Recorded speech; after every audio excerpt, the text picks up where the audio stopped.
So this happened. Red wine, straight onto my carpet. And of course, I didn't notice until it had already dried in overnight. The next morning, I knew I needed something serious to tackle this. So I reached for the Dr. Beckmann Carpet Stain Remover. This one works in just 3 minutes, and it's designed for exactly this kind of stain. Red wine, coffee, grease, even dried-in marks like mine. Before applying anything, I removed the loose surface dirt first. I applied it directly onto the stain and gently worked it into the fibers. The key is not to soak it, just let the brush and the formula do the work.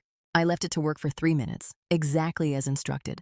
Honestly, I could already see a difference after just one round. But this stain had been sitting overnight, so I knew it wouldn't disappear in one go. So throughout the day, I went back and repeated the process a few more times. Each time I applied it, worked it in, waited, and blotted it away. And each round, the stain kept fading a little more. This isn't a one-and-done miracle spray, and I want to be honest about that. Dried-in stains like this genuinely take a bit of patience. Here's the before and after, side by side.